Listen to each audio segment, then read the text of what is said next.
news.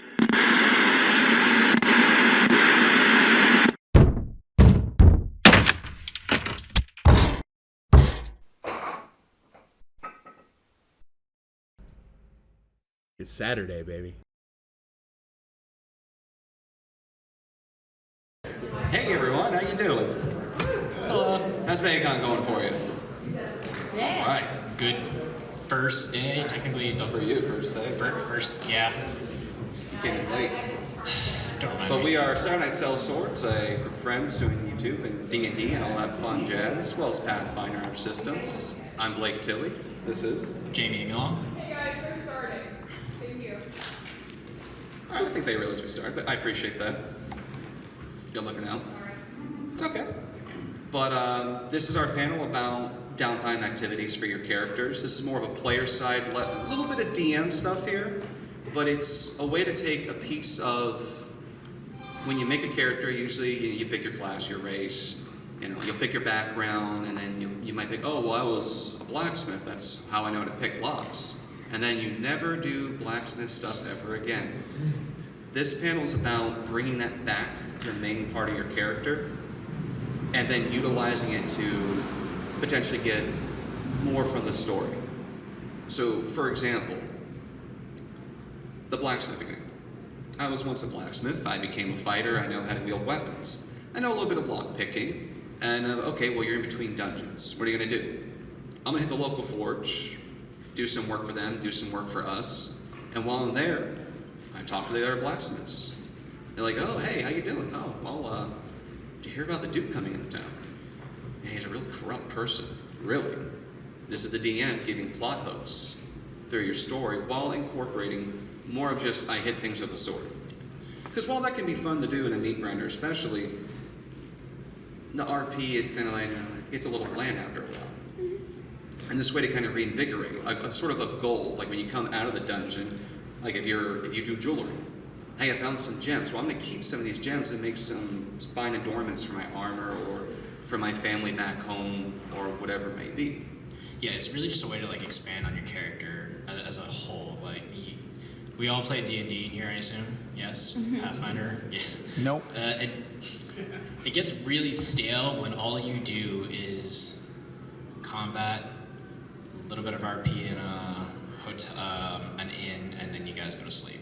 Like, is that really, as a person, is that really all they do, or do they have something else that they like to do? Like, rogue, great example. What is the rogue doing in his downtime when he's not picking locks per his day job? Is he a real estate tycoon? Like, He's being babysat by the paladin again. don't remind me. Yeah, no, that's a valid point. What is he doing in the background? I mean, a lot of people go, oh, okay, can I go pick some pockets and steal some stuff? Okay, sure, a DM might allow that, but... No, he doesn't. No, he doesn't, but I mean, when I DM, if that's what you want to do, by all means. But I would also throw in, well, you heard about a big job coming up in town, and then I can start feeding you information, they can go to the party, and then maybe turn into a heist side quest, which D&D almost always turns into a heist with Benny Hill playing, right? Yeah. Some of that? It opens avenues to do other things, not just the main storyline, which everyone likes to get their meat and potatoes, but eventually you have to eat the vegetables. Expanding on the the heist scenario, you're a blacksmith, yeah, and you're getting fed this information from a blacksmith. Well, maybe the rogue or the monk, I don't know, whoever, insert character here, has contacts in the city that they can get information, a little bit more information from. Expanding not just gameplay, but role play. In the world, too. In the world as well, yeah. Because now those backstory NPCs that, oh, my mentor from when I was serving in the military, can now serve. The DM's more incentivized to utilize that, which then makes you feel good because, hey, you're using my backstory, you're using what my character what he is, what he does, what she is. It's not just a fight on a road. It's like the real estate one. And actually, something in my campaign that inspired this whole panel was my alchemist wanted to start a series of shops under a pseudonym, so this way the enemies couldn't scry on his activities. Make a little bit of money, but in reality, I wanted to set up a spy network across the land, where my alchemist and my workers were picking up on the local of what's going on, and then he would just check in, cash out some of the coffers, and also get the intel, which once again allows the DM to bring in more information than, instead of just saying, okay, roll for a knowledge local check using other additions. Okay, yeah, you hear about this rumor. This is a way more RP of getting that rumor, and a little more immersive with that. And plus, you usually get sometimes you get tens of thousands of gold from dungeons, and in 5e especially, okay, well I got what I need, what am I gonna do with this money? Real estate. Buy the land, buy the castle. Shopping. Yeah, but then if you start buying big stuff like that, I'm sorry, was that a comment or question popping up? Or I just might have heard something like that. And for the lesser good characters, like I want to play the assassin contracts. This is the same way you can incorporate that as a job as so much as not my subclass. So there's, well, I'm an assassin, I have these abilities, like go do assassinations. And maybe you can use that to, as a DM, to twist and change the political structure of the world around you. Maybe the assassin eliminated a political partner or a political rival, and now the warlord is spreading in this direction, which then creates conflicts for your party to come across and approach. Crafting is also a pretty common downtime activity that most people are aware of or will do. Way to upgrade your equipment or make new equipment, magical supply and stuff like that. Yeah. We have, in our current campaign setting, we have four individuals that are continuously crafting, and that takes up a majority of their side stuff. As opposed to the melee classes where mainly all we do is shopping. I'm a fiend for shopping. We can go all day about it. But yeah, we mainly do shopping. We'll do some side questing, or try and get ahead of the curve and do training, depending on the kind of edition the edition you play, or the how forgiving or allowing your DM is. They might let you get ahead of the curve on some of the other characters. Usually not, but hey, maybe. And you can get access to new skills. Actually, some DMs might not even let you, or will do side stuff so you can have access to said skills that you want, like hunting rare ingredients for crafting. For crafting, yeah. Or maybe you have to go through some sort of tavern brawl to get some feat that you want access to on your level up. Or to get to a political target in the case of assassination, or to get closer to the BBEG of the campaign by going through his underlings in a more social approach. And yeah, maybe the tavern brawl's not in more combat, but it's still afterwards going, that good fight, We should hang out sometime. Yeah, of course. Take that note. Everyone's favorite, romance. Not just NPCs, but players. As the next DM, No. please don't. No. I mean, jokes aside on that, yeah, you could approach with social and do the carousing, the romance, basically a spy trope, and you can play around the honeypots and the counter version of that. Everyone's a sucker for a good honeypot. Well, your characters usually are. We're not going to talk about that. Okay. But it's more important. It's a way to focus more on the RP, to keep it interesting, to make your character more alive. Instead of being Barbarian 3246, where you can put any name on there. Instead, it's Carl. Yeah, he messes up sometimes, but he always seems to get what we need. He just knows the right guy, and that's his downtime. He talks to his contacts. I didn't really watch too much of Seinfeld, but Kramer basically would be like that. where he knew everyone in town somehow. And yeah, it's something that we lose sight of on a lot of our games. And our DM is a little more, he likes doing his combats. He's a war DM, he admits it, which we enjoy that. I'm going to try to mix in a little more of the social stuff for you guys to do. Yeah, I'm not so much one of the meat grinder guys when it comes to playing D&D. I'm very much a social butterfly in that regard. I live and breathe for doing the side stuff, specifically RP.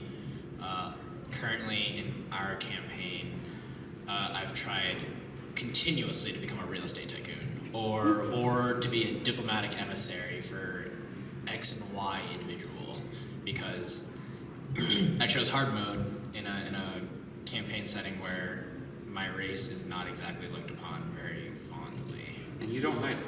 And I don't hide it ever. But that's okay, that's part of the fun. So, just have fun with it. Yeah, and another aspect is that you can use it to make yourself less dependent on the loot from the dungeon. Where it's like, hey guys, we're about broke. We need to go find a dungeon to steal from.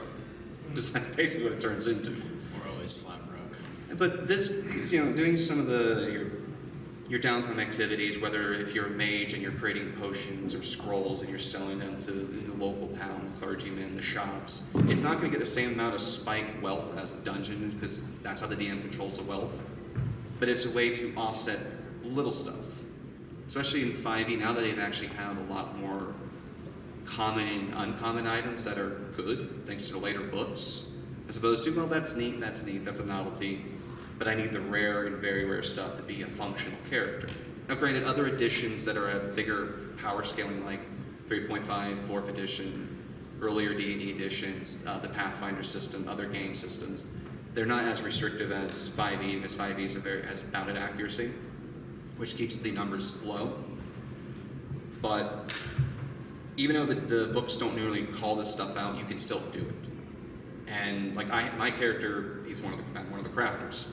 I have a giant binder with my character sheet, with all my spells, with everything I can make, with the stuff I have made. Our airship, its supplies, its fuel, because it has jet engines, thankfully, which is, DM kind of gave that one to me, but then it's like, okay, what's the fuel efficiency? He's like, 7 gallons per hour. I'm like, okay, can I make that better? In time. All right, might explode. Okay, I'm fine with that. Yes? Integrating backstories? Backstories integrated? Yeah, so that's one way to do it. Like it's a blacksmith example before, but to kind of go for some different, let's say you were a farmer, and you could integrate where you have more of a survivalist approach, collecting herbs, being able to peruse the bazaar, and then who to talk to, know who to listen to, pick up information. Or because, I was once a farmer like yourself and your crops look great this year, and maybe you get better deals on the product going, oh, hey, as a fellow farmer, take 25% off. And it brings that character more to life. You could apply that to just about any class. And I'd be more interested in that character than, well, a rogue for a meat grinder, as an example making. But if you're going into a meat grinder, you're like, backstory doesn't matter, and downtimes don't matter. But that is a great way to lock those activities later on into the core of your character, which is a good question and a good point. And I would definitely recommend that, because it makes you more interested in playing your character too. That's one thing I like about my alchemist, is that he creates alchemical items. When we go into town, one of the things he does, he just takes his excess stock and just will sell some. Or he'll drop it off at the shop and teleport around thanks to a discovery he has, and drop some stuff off, pick up some new things, make some new things. Like, hey guys, what do we need for this next expedition we're doing? I'll make some sun rods. I'll make some tanglefoot bags. I'll make this cream so the human can see in the dark, kind of stuff. Yes? With a lot of downtime, particularly when it comes to like spending money, economics, all that, most settings are assumedly in like a high Renaissance or like early Renaissance, high medieval. How do you handle that avenue, like the economics and just the way of navigating the social aspects of the world, when the world itself is actually quite different from most settings, like say the Athos from Dark Sun, like a post-apocalypse world. Yeah. Major differences in how societies function. Yeah. So, I'm sorry, I didn't mean to cut you off. No, you go ahead first. That's almost solely based upon how your DM chooses to run their world. Our DM specifically, he's very by the module, by the book, so it makes it hard to navigate certain social aspects. The best way to go about that sort of thing is just to kind of collaborate with them beforehand, before you like are in the city or the town, and then just be like, hey, I want to do this or I want to do that. What is the pros? What is the cons? What are the limits that we might what face? are the limits? Like, one thing I didn't find out until I started playing our current campaign. There's gold limits in cities back in those days, and like you bringing in several 100,000 gold or worth of items, platinum or what have you, will absolutely throw off the current economic standing of that city. So yeah, collaborate with them and see what you can do. Yeah, going off of that, actually, the economic threshold is usually what the words he uses for it in our campaign. Like Dark Sun, like you said, post-apocalyptic, the resources are scarce. If you go to an area, certain things are going to be worth more and some are going to be worth less. And that's something to keep in mind. Like if you're doing a normal Forgotten Realms, Greyhawk, I'm not familiar with Greyhawk, but Forgotten Realms is usually what most people play in. And it's high fantasy, magic, airships galore, not as much as more Eberron, but portals, magic items on the market. As the DM should be determining what the limit is.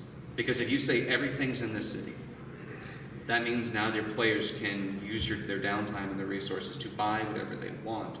And then that may break the game and the story, because once you leave that city, well then, how can you instill that a copper is all a peasant will see when the standard equipment we're using is thousands of gold, and we're not the only adventurers going through town. Granted, that's breaking off the law and tangent to the economics, because economics is very weird in D&D, if you ever notice. Like 5e especially, it wants you to have magic items, but at the same time it's like, but we should make them really rare, guys. Only put them in occasionally. But you actually do need these at a certain level to fight the creatures. But we want to keep them rare. The previous editions were like, no, you need them. At a certain level, if you don't have this, you're going to be struggling. Which does make it item dependent. And trying to look back into the downtimes. So, like, take crafting. A DM who wants to encourage more immersion with that and to incorporate your downtime activities may say, okay, well, you need to get the materials. And you have to get the certain creatures. And while you can go to this town and get most of the basic stuff, you're going to go out to this desert town to get this certain carapace from a certain creature that's only in this region. In fact, in the Lost Lands we play in, which is one of the places in Pathfinder uses, for the Alchemist class, there's a particular spell that you can take at a certain level. And it requires a filtered down special nectar of a certain orchid, but when you look at the fluff behind it, it only is grown in one area in a desert, and it's extremely rare because it basically de-ages you. And it's like, so as a DM, I'd be like, no, you can't have that spell. Now, if you go to a big enough town, you might find some of those drops that you can make your spell, but you need to keep track. So if I was controlling that and someone was playing, I was like, okay, yes, you can use downtime to locate it, or maybe to go try to harvest it. But then you guys are going to have to travel to this area to do that. Research. Yeah, research. And actually, one of my friends, he mentioned you could also use your downtime for disinformation.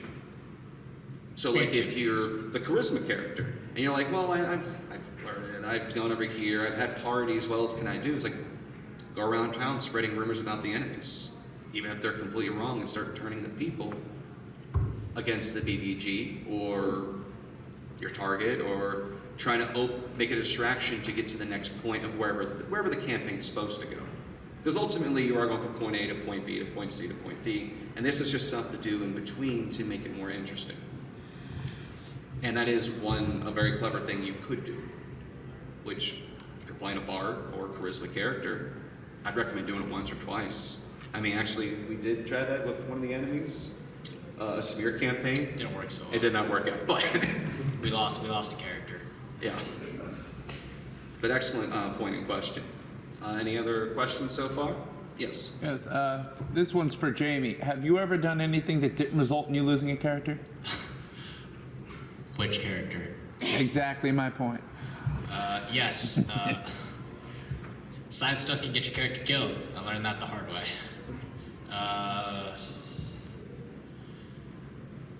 Don't get lost in the sauce when it comes to doing side stuff. We were doing a 3.5 campaign, and my favorite ranger, Alistair. Yes, Alistair. He was really all about the loot. Thinking back on it now, I should have been a rogue. I should have made him a rogue. But he was always trying to find the next big score, and one of those big scores ended up in like a BBG's. Some underground facility. Yeah, it was a dungeon crawl, and he got a hold of a wishing stone. It wasn't a wishing stone. It was somebody else's wish. No, it was somebody else's wish, and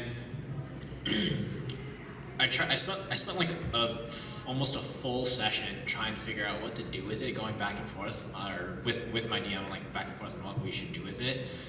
I just opted to use it, and I lost that character to a Demi-Lich. He was teleported to a Demi-Lich's chamber with no exit in sight, and a very hungry floating skull was like, food. And we never saw that character ever again. Yeah. Sadly. But that is a point that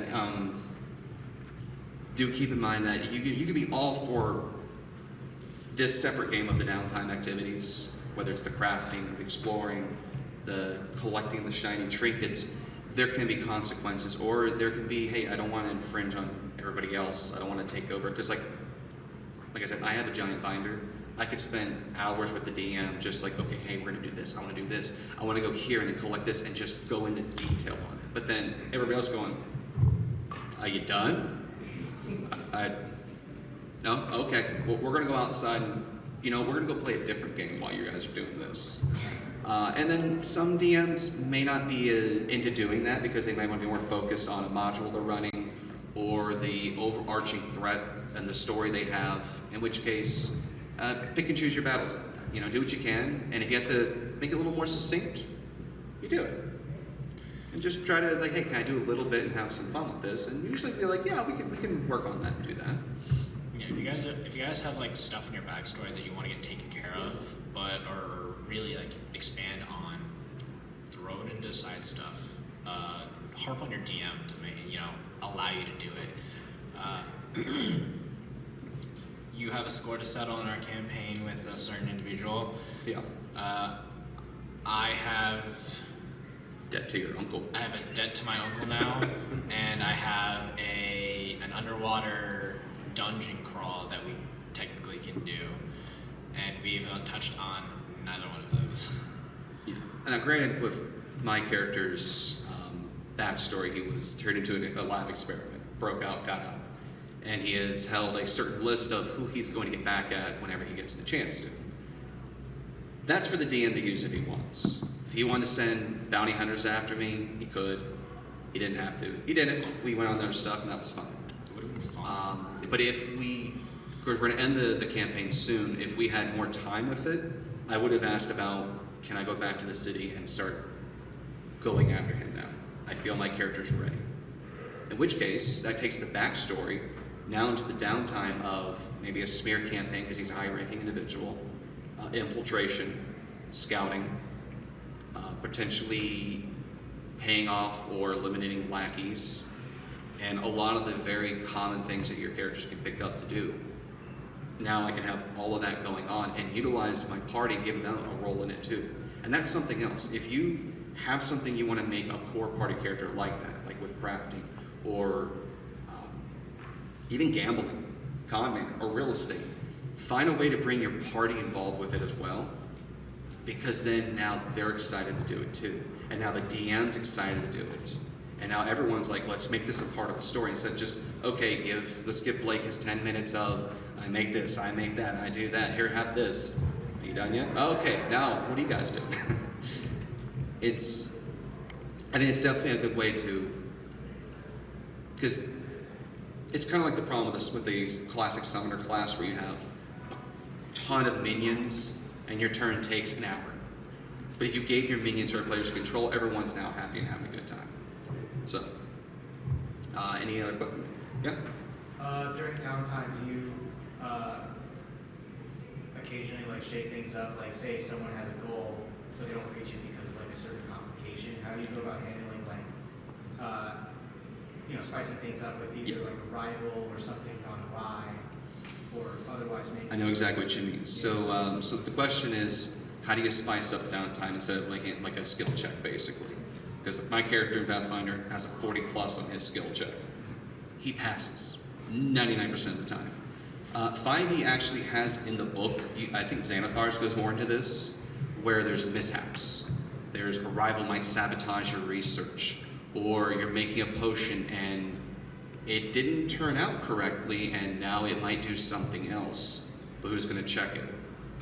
I would recommend incorporating that, and obviously talk to your DM to like, hey, roll to see if I did it well enough. And then eventually you'll succeed so you can move on from that and not always, okay, did I make it? Did I make it? No, it's like, but that can lead into other plot hooks. That can lead into just, I mean, let's face it. So there are most memorable moments in these games are when we fail. Alistair is an example. He failed big time and became demi-lich food. On multiple occasions, he failed. I mean, my current character, through his disease mutation itself, died because of it, and then was brought back, and then says, "Okay, I'm back on borrowed time," and then got reincarnated and remutated back to what he was. It's been a fun little journey for him, and that for a while the DM was like, "Okay, you've done enough of this, so before we end the session, I need you to make a fortitude check, or it would be a constitution check in 5e." And if I rolled high, I resisted what was about to happen. If I rolled low enough, I would wake up from that long rest with something. At one point, he had like almost tumorous growths coming out. He was smelling of death. And then at one point, he had a talking tumor that was telling all the secrets. Now, if I expanded on that before I got reincarnated and reset everything, it would have been an alchemist class ability you could pick from, which was a tumor familiar, which is what he was playing with. But he was just, because my character tried to keep stuff to himself, it's like, oh, you want to know how to make gunpowder? Shut up. Oh, do you want to know where his lab is? And then this, and it led to some interesting social encounters where I had to excuse my character because the negotiations started falling apart. But then I had a laugh, they had a laugh, we had a good time with it. I'm sorry, what was the question again? About like potentially mishaps and like how you spice up just for the standard, okay, I pickpocket, for example. Oh, you got this much money. Adding mishaps is a lot of fun. Also, involving your party members unwillingly. We have a barbarian that does a lot of side antics, and he tries to get our cleric, which we do not like, involved all the time. For good or for better or for worse, it always ends up in some sort of like sidebar, but it makes the side stuff a little bit more exciting, a little bit more lighthearted and fun, because not everything has to be dark. So, I mean, case in point, they're not allowed in a particular city anymore. The cleric made a promise he would never go back to that city, and he's in the process, he won't go in that city to keep him out. Yeah, add repercussions to bad choices, or bad choices that some people make. So, like something maybe you could do is like for an alchemist, you can make a potion and give it to your party, like, hey, try this. It's a new thing, and then you Yeah. did tell them it's like Use your party members for it's experience. speed or something, and they get to have. I thought about going that route very much because there's an ability where I can make my spells available to everyone else. And I didn't do it because we had a cleric, we have a sorcerer, we have a wizard. I was like, we got enough people buffing. But I could have taken that and be like, here, I made this, try and see what happens. And it was in a large person. Oh, okay, that's interesting. I'll refine that later and then make it reduced person. And just for fun stuff. To go look back on that one and with that, rivals. So let's say you're developing a new spell or a weapon or an ability, or you're crafting something, and you have that mishap where you have a rival who has stolen some of your research notes. Now the DM says, okay, now you have an enemy who has some of your stuff. So for example, he originally was playing a gunslinger in our game. Gunslinger was taken out and he makes some new characters, but in the process, my character learned black powder. I even walk around with a bag of grenades that I've only used occasionally, because I made them for a siege and then they only needed like 3 in the end, which is a little disappointing because I had mass produced a lot for that. But his former associates from his old character could still be hunting my character down. Now, because of the end of the campaign, that's kind of just pushed aside, but that was a concern for my character. He could not talk about the black powder, even though I made a promise. I could tell who I want. I promised the guy who died I wouldn't tell anyone why he was alive. If he's dead, I can do what I want. But at one point, I did have a black spot from the it was in Pathfinder. It's called the Razor's Coast, where it's a whole like pirate themed adventure like setting, and that's where his character came from. And there's a lot of were sharks in that setting. So the bounty hunter that killed as a character also marked me because I knew the secret, and I was like, well. Yeah, that sounds. I'm waiting for you. But then when I was reincarnated and went away, I was like, all right. But the DM could easily have brought in more were sharks, bounty hunters from the Razor Coast, hunting my character down, which then would cause conflict for the group and stuff for us just to deal with, whether it's through diplomacy, combat, avoiding, or even redirecting them to our other enemies. Like causing them to get into a fight with them while we just sneak around the back and take what we want. All from me crafting and trying to help his character make better bullets, which was Downtime activity originally. Yeah. Would you use downtime then if you're trying to pad between one experience and another? Like you're going from one major event to another major event, but you know that maybe there's a higher DC for your characters, kind of like a grind. Oh, so like a training arc? Exactly. Yeah. I'm never against it. I think it's a great idea because actually we did that for my rogue. Yes. Originally, when he first got to the party, because he was like a level below everyone. Yeah, training arcs are cool. It doesn't don't flavor it as like, well, we have to go out to like fight bears or something for 3 weeks. Make it fun. Make it like, well, there's this festival in this town that's coming up soon, and there's a tournament of test of strength and braggadocio. So maybe the party enters, and then you guys, that's your training arc. Yeah. We did that with the rogue. We even went to your rogue's family to deal with some diplomacy between his drow family and then the elf princess who was in the party from a different kingdom. We don't talk about that. And a lot of that came out just from us crafting and just socializing and then like stealing or this or that. And yeah, it's an excellent way to mix in the downtime without impeding the main story. Just like you're pointing out in a way where you're going like if DM has like I mentioned last night, I ran a campaign where I was using the Yawning Portal. And every dungeon in that book was the main parts of the campaign. And I was having the party go from the Sunless Citadel to the next one, to the next one, to the Doom Vault, to here, to there. I didn't read the Doom Vault ahead of time and didn't realize how big it was and how much of a meat grinder it was. But I had mixed in for them to do other stuff that was related to their characters' interests to pad in that campaign. Because I was mainly just wanting to run the Yawning Portal. But I wanted to make it interesting because for a lot of them, it was their first 5e game. So that's what I kind of did. I also mixed in Jackie Chan's talismans from that cartoon, which was never got to the floating island, which had the rooster talisman. Unfortunately, that was gonna be fun because once you took it, the island was gonna fall.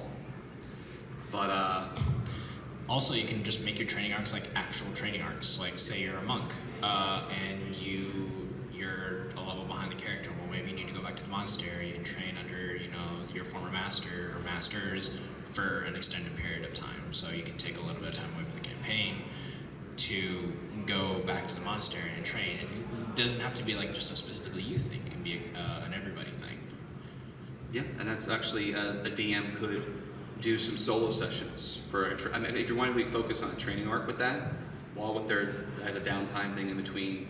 Okay, we just finished this fortress, and now we got to get into this continent through the wall. We're all going to go split up and focus on our skills, build up for this next thing. And I know like One Piece did it at one point where all the characters got split up, and they took that 2-year-long where they were all separate, but they all got more powerful. You can do that in these games if the DM's down for it and the other players are fine with that. Then it may not be as long as other sessions, and it might be just one.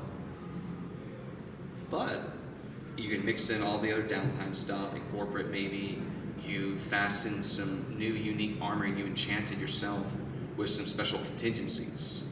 Or maybe the sorcerer wizard researched a new spell, and maybe you actually made a new spell, a homebrew spell for the game. The DM is allowed. Or maybe it's just a spell you would have picked up eventually, and this is how you justify it. Like, hey, I learned how to do Meteor Swarm. Because they're not going to teach that to every mage on the planet because, oh boy. That would be actually something I might actually incorporate now if you guys want to do that for the campaign, but that's for later on for us.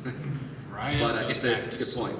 Yeah. I was going to ask, how would you better incorporate downtime activities into like traveling? Because like I'm a demon and I have been traveling with these big long distances. Yeah. So like they're traveling for like a week at a time.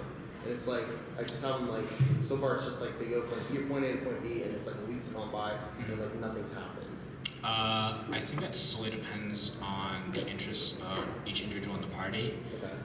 Like, if it were me, I personally would be like, how are you traveling? Like, are you traveling via airship, by boat? Like, if you're traveling by boat, I would fish, Okay. I'd spend my time going on that hunt for, the biggest fish I can catch while I have this week's long time. He might still be continuing his crafting. I actually had that problem early in the campaign before we had better magical equipment. And as the alchemist, technically per the rules, if you try to craft while traveling, you get half the progression. So for 8 hours of the day, it would actually only be 4 hours worth of crafting. And early on, that was difficult. I had to really, I would mainly do it at night. And so to answer your question on that, I would say try to find a way that makes sense for whatever downtime you want to do. So like he said, if you're on a boat, maybe fish or pick up sailing. Hey, Captain, show me how to run the rigging and do this and that, and pick up some extra skills for your character you can add to your character sheet. And it's something that you've now RP'd and done that maybe you can apply later, like, oh wait, I know how to do this particular knot. That will help us in this contraption we're going to build for this trap we're setting up in this room. With the crafting on the go, maybe just at night you take first watch. Or maybe sometimes you go and take a point of exhaustion because you stayed up all night working on something that is going to help the party on the days to come. Are you more a combat-centric DM, or are you more of a roleplay DM? What would I you say? think I found that I'm very new to it still. I think I found that I lean more towards the social aspect. Okay. I'm still trying to figure out combat from my party. okay. I still have some pitfalls with that, but I definitely lean heavier more on the social aspect. Okay. Furthering the social dynamic between your party members is also something that you can do. Like, hey, since you guys have this downtime, ask them, like, is there any role playing you guys want to get done specifically? Like, the rogue or the monk and the cleric / paladin not getting along? Well, why are they not getting along? Do you think maybe there's, like, in this week-long time, there's some way to fix the disparity between the two? it is. I don't like it. I personally like the romance aspects. Like, if you have, I don't know, a couple in your group that is lovey-dovey in person and lovey-dovey in game, you can further that. But social dynamics are super important, not only in the game outwardly but inwardly. So helping your characters grow as a cohesive unit is something that you should be thinking about. That was actually, we'll go to your question next. That was the point I wanted to get to on that is, if they're traveling along the beaten path on a cart and carriage, right? When they make camp for the night, say, okay guys, before you go to sleep, you got a couple hours, you're having your food. What do you do? What do you talk about? And having them talk in character to each other builds more teamwork, camaraderie. Maybe they talk about their backstory. Like, oh yeah, how do you get that scar? Oh well, I was an orphan for a while, a urchin background, and I was picked up, helped, mentored, but got caught one time, and this was the punishment I got.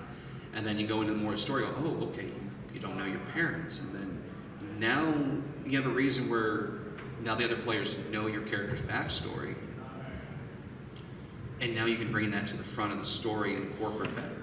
And also they know how each other work. It's less metagaming, where it's like, oh yeah, you're a cleric, you do this and that. It's like, no, I talk about, I worked at this monastery and I worshipped Pelor and I did this and I really helped the people and I like to heal and it's as a DM, you can just sit back and be like,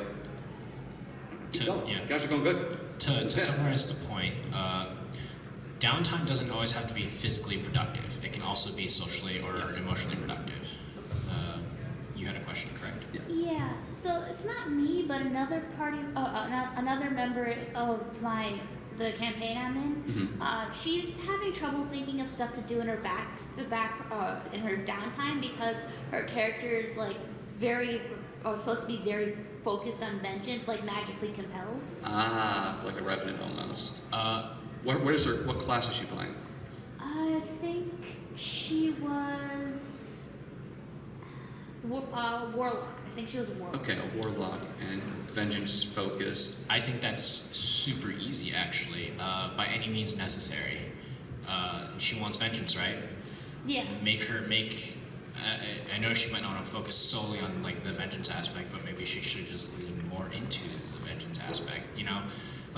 Hounding people that are past connections that she may or may not have, or connections the other individual may or may not have. Harassing the general populace to get information or something out of it for her. It sounds awful when you say it when I say it out loud, but that's the character story. That's the character story. Disinformation about the person that she's seeking vengeance on. Researching that person. I don't know if the character she's going to be after is a high-ranking or hard to get to. The character she's after is actually a member of the party. Oh, that's a massive army. She doesn't even know though. Yeah, and that's a fun element to play. Of course, there's a discussion about PvP and that can go on for a long time elsewhere. But that's a little more challenging. I would say she could approach on ways, I'm assuming the vengeance means that ultimately killing. Ways to do it quietly. Poisons. Start with herbs. Say, I'm going to learn to start making potions. Start gathering herbs and learning how to have that, and eventually switch over to poison as a way to look into a method you could do. She has a tainted axe. That's. Oh, gotcha. Okay. That's kind of calling for blood and stuff. Gotcha. Yeah, those are some basic things we make. It's going to be challenging, but our time is pretty much up for this panel. I appreciate you guys coming out. We have some more coming up. One about flavor text, backstories, a little more. We kind of delve a little more in backstories in this, but we definitely be focused on that. A basic DM boot camp, so DM 101, some techniques, advanced stuff like that. Appreciate you guys. Go enjoy the rest of your day. If you want to ask me any more questions outside, I'll step out and answer the best we can. But thank you. Thank you.